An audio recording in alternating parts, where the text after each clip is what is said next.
सबको नमस्कार।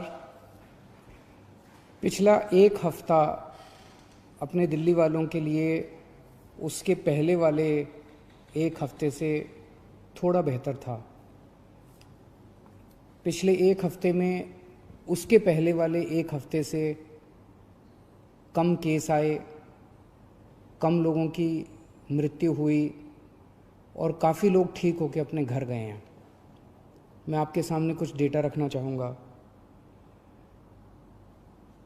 कोरोना जब से शुरू हुआ, 7वें हफ्ते में, पिछले हफ्ते में 7वें हफ्ते में 850 केस आए थे।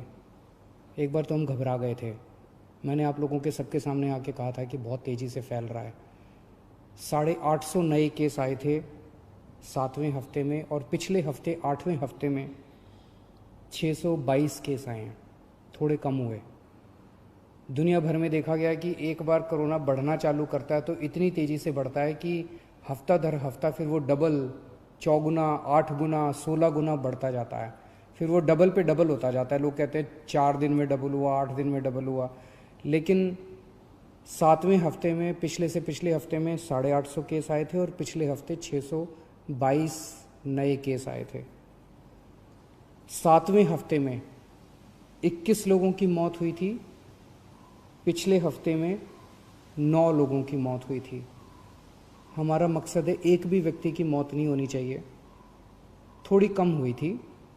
पिछले हफ्ते 21 लोगों की मौत, पिछले हफ्ते 9 लोगों की मौत हुई थी। पिछले हफ्ते 7वें हफ्ते में 260 लोग ठीक होके गए थे। अस्पतालों से 260 लोग ठीक होके अपने घर गए थे। 8वें हफ्ते में, यानी कि पिछले हफ्ते, 580 लोग ठीक होके अपने घर गए थे। तो एक तरह से दुगने से भी ज़्यादा लोग ठीक होके अपने घर पिछले हफ्ते गए थे। तो अगर हम ये देखें कि जितने लोग नए आए थे बीमार होके और जितने लोग ठीक होके गए, अगर नेट देखें तो एक तरह से 566 लोग पिछले हफ्ते हमारे अस्पतालों में नेट आए थे और पिछले हफ्ते केवल 34 लोग आए थे नेट। तो एक तरह से पिछला हफ्ता अच्छा रहा। हम सब लोगों ने, आप सब लोगों ने बड़ी कठिनाई के साथ ये जो लॉकडाउन है इसका पालन आप लोग कर रहे हैं, और अगर हम इसी तरह से पालन करते रहें तो मुझे उम्मीद है इस महामारी से हम लोग निजात पा सकते हैं। पिछले हफ्ते रविवार को जब मैं आपके सामने आया था, मैंने कहा था कि अभी हम लोगों ने तय किया है कि लॉकडाउन एज इट इज़ जारी रहेगा, कोई रियायत नहीं दी जाएगी, और 27 तारीख को हम लोग इस पे दोबारा निर्णय लेंगे कि लॉकडाउन को जारी, इसमें कुछ रियायत देनी है कि नहीं देनी है। तो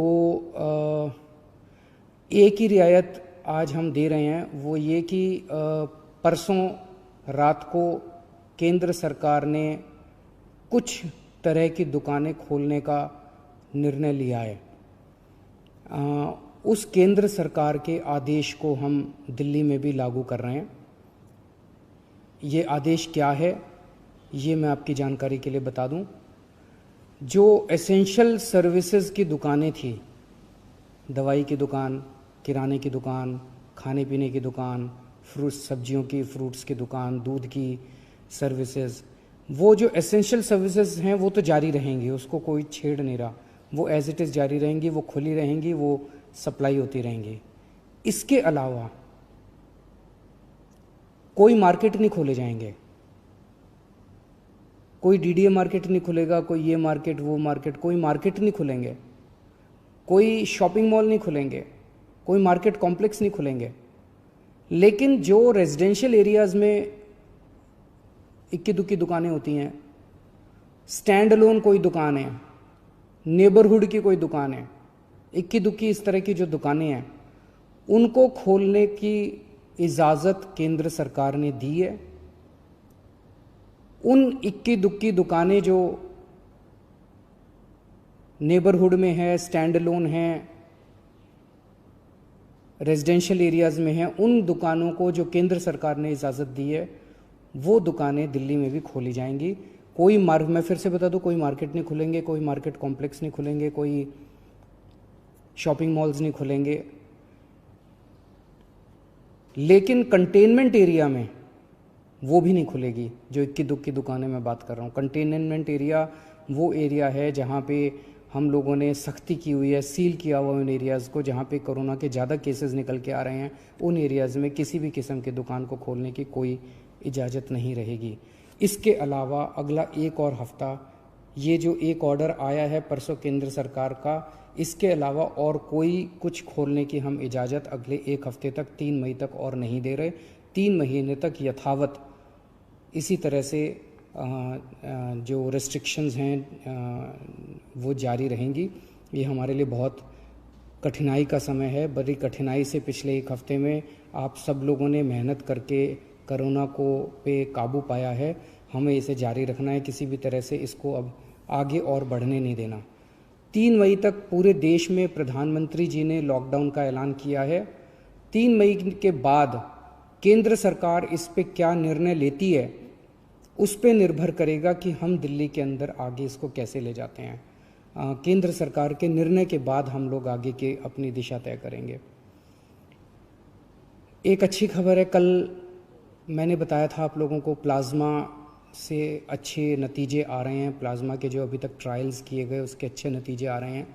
एक एक मरीज़ के ऊपर मैं खुद नज़र रख रहा हूँ। कल एक मरीज़ थे LNJP में जो कि काफ़ी उनकी नाजुक हालत थी और डॉक्टरों के हिसाब से वो सिंक करते जा रहे थे। उनको प्लाज्मा दिया गया और उनकी तबीयत में काफ़ी अच्छा सुधार हुआ है। आज सुबह तक काफ़ी सुधार हुआ है उनकी तबीयत में। मैं डिटेल्स में नहीं जाऊंगा, डिटेल्स में जाना सही नहीं है, लेकिन उसको देख के हमारा उत्साह बढ़ा है इस प्लाज्मा थेरेपी को लेके कि इतने सीरियस मरीज भी ठीक हो सकते हैं इनसे। मैं उम्मीद करता हूं कि वो पूरी तरह से स्वस्थ होकर अपने घर जाएंगे। अभी तो ICU में ही हैं और मैं एक हमारी कोशिश है कि कोई भी मरीज़ प्लाज्मा का, उसकी मौत नहीं होनी चाहिए। किसी की भी मौत होती है तो बहुत दुख होता है। हमारे डॉक्टर्स, सभी अस्पतालों के डॉक्टर्स, नर्सेज पूरी कोशिश करते हैं उन लोगों को बचाने की, एक जान बचाने की पूरी कोशिश करते हैं। हमारी कोशिश है कि किसी भी व्यक्ति की मौत नहीं होनी चाहिए। एक व्यक्ति से मैं पर्सनली उसकी खबर रख रहा हूँ, एक मरीज़ की खबर रख रहा हूँ। जो मरीज़ ठीक होके जा रहे हैं उन मरीजों को हम कह रहे हैं कि प्लाज्मा डोनेट करो। एक मरीज़ से मैं भी बात कर रहा हूँ, मेरी टीम भी बात कर रही है और उन्हें प्रोत्साहन देते हैं कि आप डोनेट कीजिए। मुझे बहुत खुशी है कि सब लोग आगे आके दूसरों की जान बचाना चाहते हैं। हर धर्म के लोग, चाहे वो किसी भी धर्म के हो, किसी भी जात के हों, सब लोगों के मन में एक जज्बा है कि मेरी जान बची, अब मैं किस तरह से दूसरों की जान बचा सकता हूँ। मेरे मन में एक विचार आ रहा था, मैं सोच रहा था कि कल को, अब जब मैं पिछले कुछ दिनों से लोगों को ब्लड डोनेट करने के लिए, प्लाज्मा डोनेट करने के लिए इतना हम लोग उनको प्रोत्साहित कर रहे हैं, तो मेरे मन में एक विचार आ रहा था कि कल को कोई पेशेंट, मान लीजिए हिंदू है और बहुत सीरियस है, हो सकता है उसको मुसलमान का प्लाज्मा उसकी जान बचाए। मान लीजिए कोई पेशेंट मुसलमान है, बहुत सीरियस है, हो सकता है किसी हिंदू का प्लाज्मा, हिंदू के शरीर का प्लाज्मा उसकी जान बचाए। भगवान ने जब धरती बनाई थी तो उसने तो इंसान बनाए थे। हर इंसान की 2 आँखें हैं, एक जैसा शरीर है, लाल रंग का खून है, उसी किस्म का प्लाज्मा है। भगवान ने तो हमारे बीच में कोई दीवार पैदा नहीं की। भगवान ने तो किसी किस्म के ये धर्म वो धर्म हमारे बीच में किसी किस्म की खाई पैदा नहीं की। ये तो सब हम ही लोगों ने की हुई है। कोरोना होता है तो सबको होता है ना। कोरोना तो हिंदू को भी होता है, कोरोना तो मुसलमान को भी होता है। और आपके शरीर का प्लाज्मा जब बचाता है तो वो हिंदू का प्लाज्मा भी दूसरे को बचाता है, मुसलमान का प्लाज्मा भी बचाता है। हिंदू का प्लाज्मा मुसलमान को भी बचाता है, मुसलमान का प्लाज्मा हिंदू को भी बचाता है। तो फिर ये दीवारें हम लोगों ने आपस में क्यों पैदा की हुई हैं? कम से कम ये कोरोना की बीमारी से हम ये सीख तो ले सकते हैं।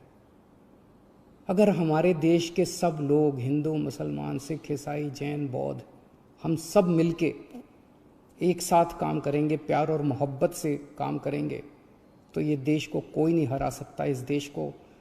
इस देश के सामने पूरी दुनिया को झुकना पड़ेगा। हमारा देश इतना अच्छा है। और अगर हम बट गए, आपस में लड़ते रहे, तो फिर कोई उम्मीद नहीं बचती है। तो मुझे लगता है इससे हमें ये सबक लेना चाहिए। अगर आपके मन में कभी भी कोई दुर्भावना आती है किसी दूसरे धर्म के व्यक्ति के प्रति, तो ये सोच लेना कि हो सकता है उसका प्लाज्मा कल को आपके काम आए और आपकी ज़िंदगी बचाए। Thank you.